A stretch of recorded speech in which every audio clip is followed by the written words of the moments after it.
A billionaire returned to his childhood home. He froze when he spotted his former lover with twin boys who looked exactly like him. Daniel Kofi had spent 4 years outrunning his history. For years constructing a tech giant valued at $3 billion. For years convincing himself that walking away from Contampo Village had been the smartest move. Now 28, he was finally heading back. His Range Rover crawled along the muddy village road, and Daniel tugged at his blue suit jacket, his chest tight. In his grip was a brown leather briefcase holding papers that could rewrite destinies. Agreements to buy the entire village land for his company's next luxury resort. From his Accra office, it had looked flawless. Acquire the land cheaply, move the few remaining families, raise a 5-star resort among the rolling hills. Investors were waiting. The returns would be enormous. But now, as morning fog wrapped around the green slopes, Daniel felt something unfamiliar. Regret. This was his home, where his mother scrubbed clothes by the river to keep food on the table. Where his father passed away when Daniel was 15, leaving them broken and empty-handed. Where a desperate 20-year-old promised himself he would outrun poverty at any cost. And what he abandoned was the one soul who believed in him when he had nothing, Zainab. Before we continue, tell us in the comments what time it is and where you are watching from. Don't forget to like and subscribe.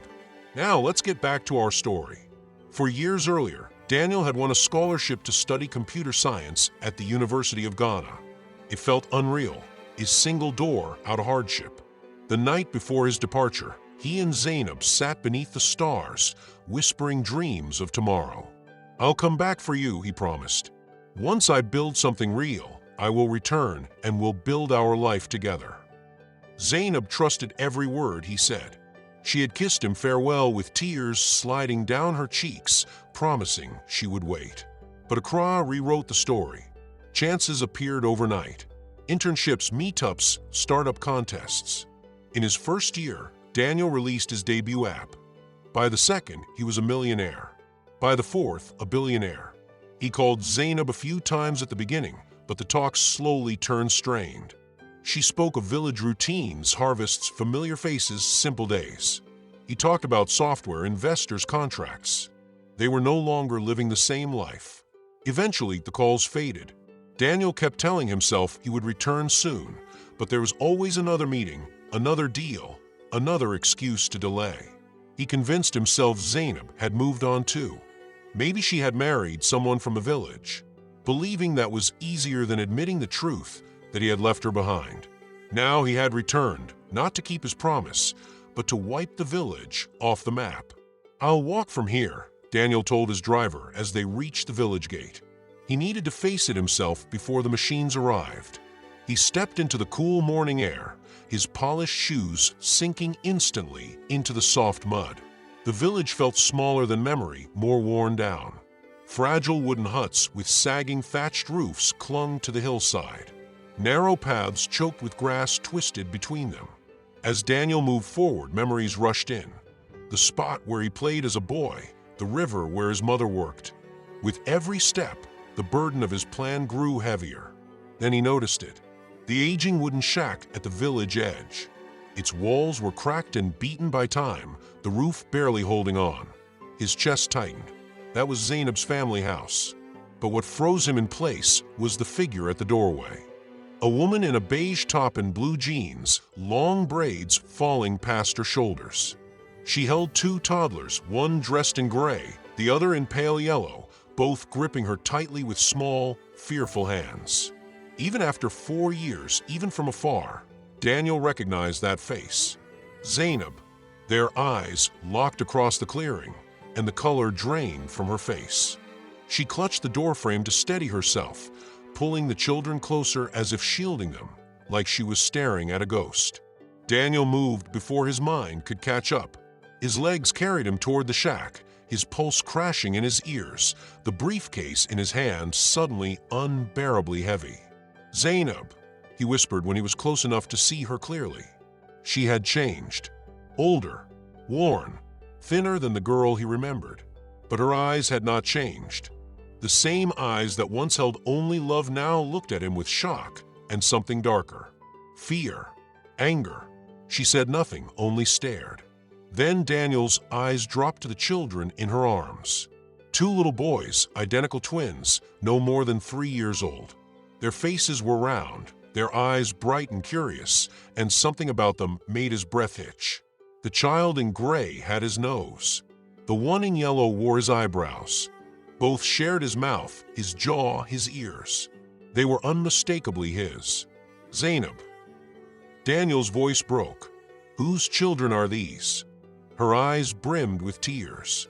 She tried to speak, but nothing came out. Zainab, answer me. Daniel stepped closer, his heart pounding. Whose children are these? Are they yours? They're yours, she finally whispered, the words shattering as she cried. They belong to you, Daniel. These are your sons. The ground seemed to tilt. His briefcase slipped from his hand and dropped into the mud with a dull splash. What?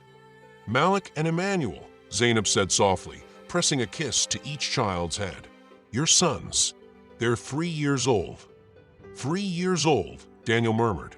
That means you were pregnant when I left. Zainab nodded, tears running freely. Why didn't you tell me? Daniel's voice was barely there. Why didn't you call? Message me? I tried, Zainab said, steady despite her tears. I called you 15 times in the first month after you left. You never picked up. I sent messages. Nothing.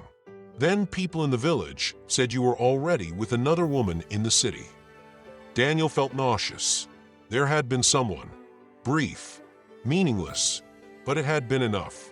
When I realized I was pregnant 2 months after you left, I borrowed money and took a bus to Accra. It took me 2 days to find your university. Her voice cracked. When I finally did, I saw you with her. You looked happy, Daniel. Free. You had moved on. She wiped her tears. I came looking for you in my old torn dress, my shoes full of holes. And there you were, dressed well, surrounded by educated people, living the life you dreamed of. I couldn't tell you, she said quietly. I couldn't chain you with children you never asked for. So you raised them alone. My parents died of malaria 6 months after you left. I've been alone ever since, Daniel. 3 years in this shack, doing any work I could find. Daniel glanced at the structure behind her. Rotting walls split with gaps, a roof barely holding together. This was not a home. You've been raising them here. We have nowhere else, Zainab said. Malik stretched out a tiny hand toward Daniel. As Daniel stepped closer, the child brushed his blue jacket, captivated by the texture. He likes bright things, Zainab murmured. They've never had much. No toys, no proper clothes. Daniel felt something break inside him. His sons were growing up in hardship while he built an empire. Why are you here? Zainab asked suddenly. After 4 years, why now? Daniel looked at his briefcase lying in the mud. Inside were papers meant to erase this village, including the only place his sons had ever known. I came to buy the land, he admitted, his voice empty. A resort project. This entire area, including your home, was set for demolition next month. Zainab's face drained of color. Demolished. Her voice sharpened. So you were going to destroy the only home your sons have ever known. Emmanuel whimpered, sensing her tension. She rocked him gently, though her arms trembled with fatigue. They're sick, she said softly. Just coughs from the damp. The roof leaks. Everything inside is moldy. We can't afford a doctor. Anger surged in Daniel, not toward her, but toward himself. While his sons inhaled mold, he slept in a climate-controlled mansion. I have money now, he said. I can help. I can fix this. We don't need your pity, Zainab snapped. We survived 4 years without you. These are my children now. They're my children too. Her eyes flared. Where were you when I labored for 18 hours without a doctor? When I couldn't buy formula? When Malik had pneumonia and I stayed awake for 5 days because I couldn't afford hospital? Each sentence cut deep. Zainab, I didn't know. You didn't want to know, she replied, gesturing at his expensive suit.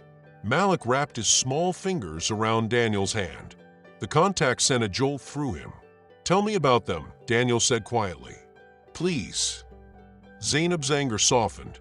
"Malik loves music. When I sing, he calms down. Emmanuel loves animals. He gets excited when goats pass by." Her voice wavered. "They're kind to each other. When one cries, the other comforts him. They share everything, even with so little." "What do they call you?" "Mama. Sometimes they ask if other children have papas. I never know what to say." "Tell them yes," Daniel said firmly. "Tell them they have a papa. I'm here now, and I'm not leaving. I know I don't deserve this. I left you, but I'm asking for a chance. Let me be their father. And your resort." Daniel looked from the briefcase to his sons' faces. "It's over. I'm not tearing down homes. I'm building them. Real homes. Power. Water. Schools. A clinic." He dropped to his knees in the mud. "Let me show you I've changed. Let me be the father they deserve." Sammy tapped Daniel's head and burst into laughter. Malik joined in, clapping. "They need a father," Zainab whispered. "I can't carry this alone anymore. I'm exhausted, Daniel." Daniel rose and pulled all three into his arms. Zainab hesitated, then melted against him, crying. "You're not on your own anymore," Daniel said softly. "Not ever. I promise." 6 months later, Cabra Village looked reborn. Strong homes stood where shacks once leaned, each fitted with solar panels and clean water. A school opened. A clinic followed. On the spot where the old wooden shack had been, a warm house now stood with a broad porch and a small garden. Inside, Daniel sat on the floor with a twin on each knee, reading from a bright picture book. Malik hummed along. Sammy hugged his stuffed elephant. Zainab watched from the doorway, smiling. "Mama," Sammy called. "Papa is doing the funny voice." "Papa." The words still tightened Daniel's chest. After settling the boys into their beds, real beds with soft mattresses and warm covers, Daniel kissed their foreheads. Later on the porch, he and Zainab watched the sun spill gold across the hills. "I got a letter today," Zainab said. "The education board accepted my teacher training application." "That's amazing," Daniel replied. "You'll be great." "It's what I always wanted." "I can't return the years I lost," Daniel said, taking her hand. "But I can make every year ahead better." Zainab rested her head on his shoulder. Inside, the twins' matching laughter filled the house. Daniel smiled.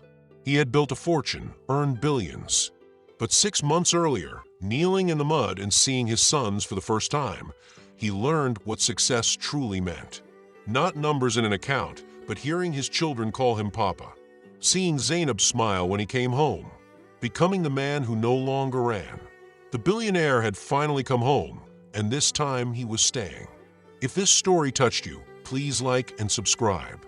Share it with someone who needs to remember that it is never too late to make things right.